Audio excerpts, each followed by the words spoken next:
तो अंततः ईसा और मूसा के बीच में लड़ाई चल रही थी कि भारत ईसा के पास जाएगा, मूसा के पास। वह निर्णय हुआ वर्ष 2013 में। और ईसा कैथोलिक क्रिश्चियनिटी फैमिली ने, जिसकी इस समय शासन चल रहा था, माँ बेटा और बेटी का, उन्होंने डिसाइड करके एक डील करते हैं मूसा के साथ। बोले ये देश हम आपको देंगे, आपका वोट हमारा। बोले ठीक है, हमारा वोट आपका, लेकिन इस डील में हमको सबसे पहले भूमि चाहिए, क्योंकि सारा खेल भूमि पे खेला जाएगा। बोले ठीक है, हम आपको भूमि देंगे। बोले कैसे देंगे? हम वक्फ संशोधन अधिनियम लाएंगे, जिसके अंतर्गत जहां मन करे वहां उंगली रख देना।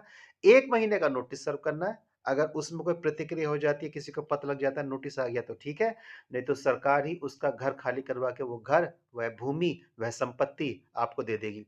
और अगर वह उस पर कोई प्रतिक्रिया देता है, रिएक्शन देता है, तो वक्फ ट्रिब्यूनल जाइए, शरीयत के अनुसार वहां पे सुनवाई करवाई जाएगी। अरबी और फारसी भाषा में पूरी प्रोसीडिंग चलेगी, और कोई भी गैर मुस्लिम इनकी बात नहीं सुनेगा, यानी कि सारे के सारे मुस्लिम मूसा लोग वहां पर होंगे जो बात सुनेंगे।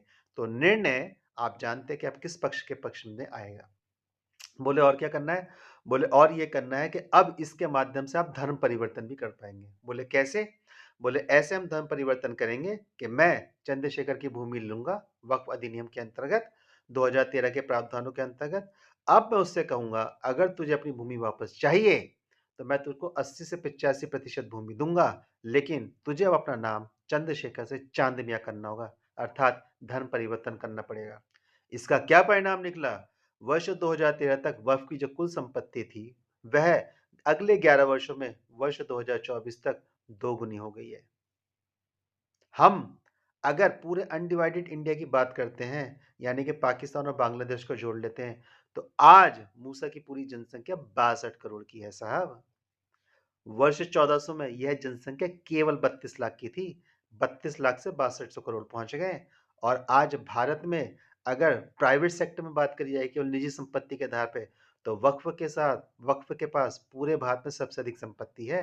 क्योंकि जो दो क्षेत्र हैं, रेलवे और डिफेंस, वो सरकारी विभाग हैं। तो निजी तौर पर वक्फ इस देश की सबसे अधिक धनवान संपत्ति है। और जबकि सच्चे संख्या में कहते हैं ये भूखे नंगे लोग हैं। तो भूखे नंगे लोग इतनी संपत्ति कहां से ला रहे हैं? यानी कि खुली डकैती भारत में चल रही थी, जिसकी सुनवाई अब सुप्रीम कोर्ट में चल रही है, क्योंकि 2025 में प्रावधान लाया गया था, जिसके अंतर्गत कम्युनिस्टों को, सेकुलरों को और कटमुल्लों को आग लगी पड़ी, और सुप्रीम कोर्ट में लगातार सुनवाई चल रही है। आज हम मान के चल रहे हैं कि इस पे फाइनल डिसीजन लगभग आने वाला है, और सुप्रीम कोर्ट का मंतव्य बता रहा है कि डिसीजन सकारात्मक होगा। चैनल को सब्सक्राइब कर लीजिएगा, वीडियोस को लाइक कर लीजिएगा, अगले आने वाले लेक्चर्स के लिए नोटिफिकेशन क्लिक कर लीजिएगा।